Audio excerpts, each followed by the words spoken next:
I want to start with a fantasy I think about probably once a week, maybe twice. Mm. It's been a rough Tuesday. Okay. It goes like this. I walk into the office, I casually drop my laptop in a trash can, I tell everyone good luck, and I move to a cabin in the woods. Ah, the classic exit strategy. The classic, maybe I heard sheep, maybe I just, stare at trees. The I'm done with civilization dream. Exactly. Yeah. And I think for most of us, that is the definition of freedom. We define it by what we're removing. Right. No boss, no No emails. arm clock, no commute. Freedom equals distance. Hmm. But the text we're diving into today basically grabs that fantasy, crumbles it up, and throws it in the trash with my laptop. It really does. It's a pretty confronting piece of writing. The core argument here is that the whole cabin in the woods idea, what the source calls distance-based freedom, is actually a trap. Which is, frankly, devastating news for my retirement plan. Well, sorry to ruin it for you. But the argument is fascinating. It says that if your freedom depends on running away, you aren't actually free. You're just in motion. You're just in motion. You're still completely defined by the thing you're fleeing. Let's unpack that because that feels so counterintuitive. I mean, if I'm in Bali and my boss is in New York, I feel like I won. How is that not freedom? Because the geography changed, but your internal state probably didn't. The source argues that most of us are chasing distance from pain, distance from responsibility, and really specifically, distance from our own egos. We think if we can just get far enough away from the noise, we'll find peace. Exactly. But that kind of distance-based freedom it's fragile. Right, because eventually the Wi-Fi gets fixed in the cabin, or you run out of money in Bali. Or, and this is the more likely one, you bring your own head with you. Of course. You're sitting on that beautiful beach, but your mind is still replaying arguments from 5 years ago. That's why the text says this creates motion, not liberation. You're still in a relationship with what you're running from. An antagonistic one, sure, but you're still tethered to it. So if running away isn't the answer, what is? The source uses this term, sovereign alignment. Which sounds very regal. It does. But I'm not entirely sure what it means in practice. It's the shift from trying to change your location to, well, to changing your relationship with reality itself. So instead of escape, the goal is integration. Exactly. And to get that, we had to talk about the villain of pretty much every self-help book ever written. The ego. The ego. Okay, so this is where I usually get skeptical. Because I've read the books, I've done the yoga classes, and the message is always the same. Kill the ego. Kill the ego. The ego's the bad guy. That's why I'm jealous. That's why I'm insecure. If I could just, effectively lobotomize that part of my brain, I'd be enlightened. That is the standard narrative. But this source, it just takes a hard left turn. It explicitly says the ego is not the enemy. The ego is the interface. The interface. That sounds so sterile. Mm-mm. Like my ego is Windows 95. Hopefully something a little more updated than that, or we're in real trouble. But think about the metaphor. What does an interface do on your computer? It lets me use the thing. It has icons. I tap an app. It opens. It translates my command into code. Precisely. You don't hate your phone screen because it separates you from the microchips, right? No, I need it. You need it to navigate the device. The source argues the ego is the user interface for form for the physical world. Its whole job is to survive, to choose, to separate me from you. To know that a hot stove is dangerous and a sandwich is delicious. Exactly. So without the ego, you're just a blob of consciousness that walks into traffic. Pretty much, yeah. You need the interface to function. The problem isn't that the interface exists. The problem is that we have a glitchy interface. A glitchy interface. Okay, explain that. The glitch happens when the interface starts thinking it's the user. Oh. Imagine if your phone screen suddenly decided it was the most important thing in the world and it refused to let you make calls because it was afraid of being judged by the other phone. Okay, that actually tracks. Because that's what happens in my head. My interface, my ego, starts screaming, don't send that email. People will think you're stupid. Right. It's not helping you navigate anymore. It's blocking the view. It's inflated. It thinks it's the whole self. And that's the unintegrated ego. So the solution isn't to smash the screen, which is what ego death suggests. The solution is to update the software so it runs smoothly in the background. So we stop trying to destroy it. Because the text says that just creates fragmentation. Right. I mean, if you go to war with your ego, you are going to war with the part of you designed for survival. That is an unwinnable war. You just end up split in two. The spiritual you that wants to be pure and light, and the human you that just wants to be liked and safe. I've met people like that. Yeah. The spiritual bypassing crowd, They act like they don't have needs because they're above it all. I don't need dinner. I'm fed by the universe. Yes. And meanwhile, they're incredibly cranky because they have low blood sugar. Exactly. That's the deeper self pretending the ego doesn't exist. It's just a mask. True freedom, according to this text, is coherence. It's when the fight stops. The fight just stops. The ego stops pretending to be the boss, and the soul stops pretending the ego isn't there. So what does that feel like? If I'm not fighting it and I'm not letting it drive, what am I doing? You're integrating it. The source calls this freedom within here now. It's this realization that you don't need to fix yourself to be free. The tension dissolves simply because the resistance ends. Okay, but let's get into the vibe of this. Because when I hear freedom and we rule out the cabin, my next thought is rebellion. The leather jacket, the motorcycle. Yeah, the I don't play by your rules attitude. The text even mentions a Byron-like freedom. The romantic rebel. Right, but the source says that's not it either. It distinguishes between rebellion and this sovereign alignment. And honestly, I struggle with the difference. It's subtle, but the energy is completely different. Think about it like this.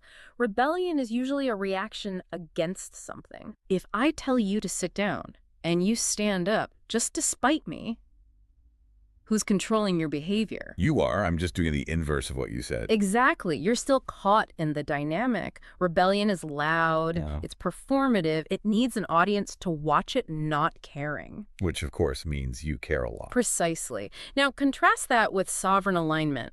The text uses a phrase here that I just love.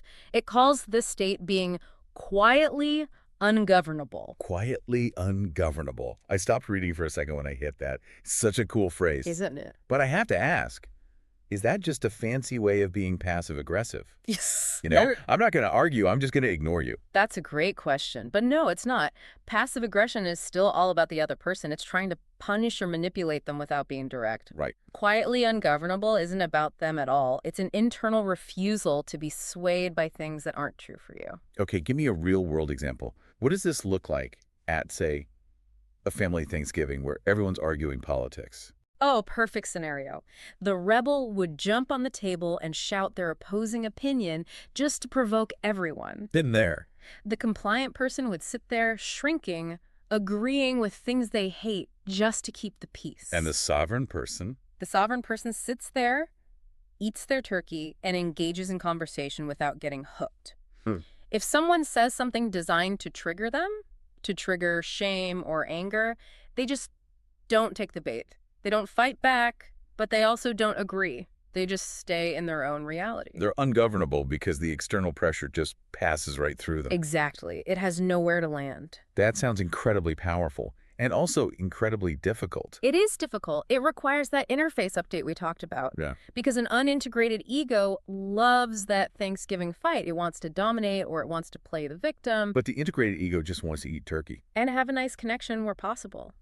The source lists these traits. Clear boundaries, clean desire, honest action. Clean desire is a big one. Yeah. What is clean desire? Is that opposed to dirty desire? Not in a moral sense. Dirty desire is tangled up with compulsion. It's, I need this job promotion so I can prove to my father I'm not a failure. Oh, okay. It's heavy. It's loaded. So loaded. Clean desire is just, I would like this job promotion because the work is interesting and the pay is good. It's wanting without the desperation. It's wanting without the existential threat.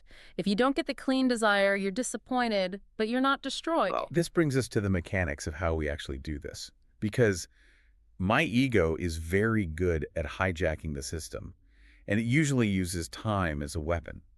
The text says the ego only suffers in time. This is the loop concept, and this is something every single listener will recognize. The ego is rarely upset about this exact second. Yeah. It's almost always upset about a loop. The loop of regret or the loop of anticipation. Past or future. Always. Let's use the Sunday scaries. I think that's the universal human experience of this loop. It's 4 o'clock on a Sunday. I'm on my couch. I have a tea. Nothing bad is actually happening. Oh, wait. But my chest is tight. My stomach hurts. Why? Because you aren't on the couch. Your body is, but your ego is in a meeting that happens tomorrow morning at 9. You are simulating a future threat. I'm arguing with my boss in the shower. I'm defending a mistake I haven't even made yet. Exactly. The text says the ego is constantly trying to secure a future self. Yeah.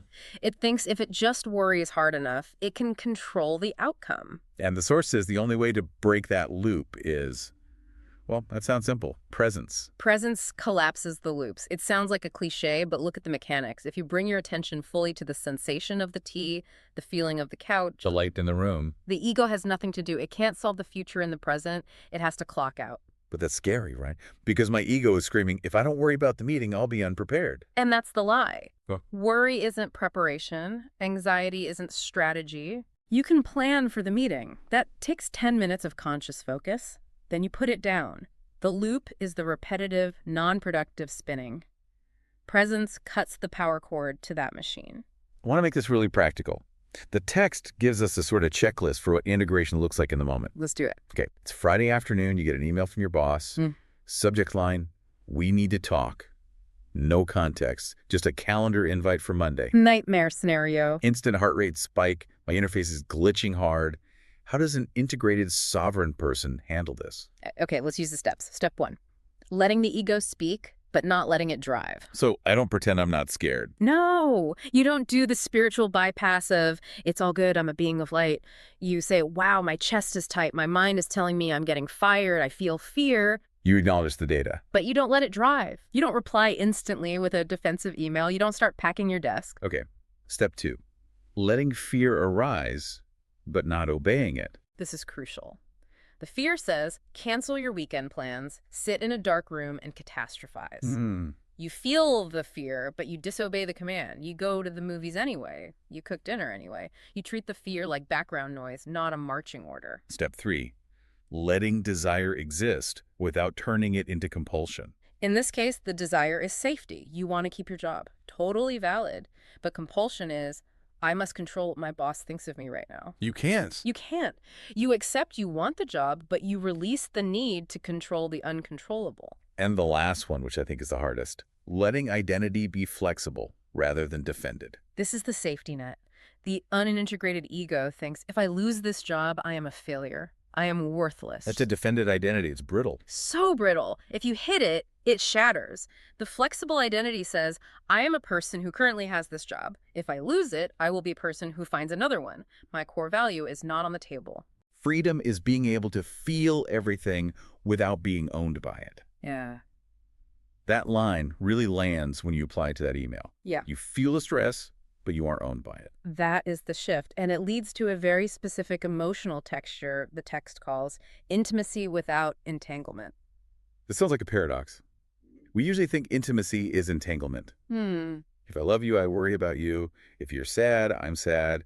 If we aren't tangled up, do we even care? That's the codependent model of love, right? I can't be okay unless you're okay. Yeah. That's entanglement. It feels like love, but really it's control. It's please be happy so I can stop feeling anxious. Oof. That hits close to home. So what is intimacy without entanglement? It's the two pillars metaphor. Two pillars holding up the same roof. They're close, they're working together, but they are not leaning on each other. If one moves, the other stands. The other stands. The text calls it sensitivity without collapse. I care without being controlled. And think about how much better you can support someone in crisis if you aren't collapsing with them. Oh, for sure. If you can hold your sovereign alignment, you become a rock for them. If you get entangled, you're just two people drowning together. It's wanting without needing. Choosing without the fear of losing your identity. It sounds incredibly grown up. It is the definition of emotional maturity, and it all boils down to one simple shift in your internal dialogue. Right. The source offers a replacement for the ego's favorite question. The ego usually asks, how do I protect myself? Always. Scan for threats, build walls, prepare defenses. And the new question, the sovereign question. What is true right now? What is true right now? It sounds too simple to work. I know, but try it. Go back to that Friday afternoon email you're spitting out. You ask, how do I protect myself? Yeah. And your mind just explodes with scenarios. Right. Now ask, what is true right now? Okay. What is true right now? I am sitting in a chair. The sun is setting. I have a calendar invite. That's it. I do not have a termination letter. I am breathing. The drama just evaporates. The story about Monday isn't true right now. It's a hypothesis. The truth is much simpler and usually much safer. It's a solvent.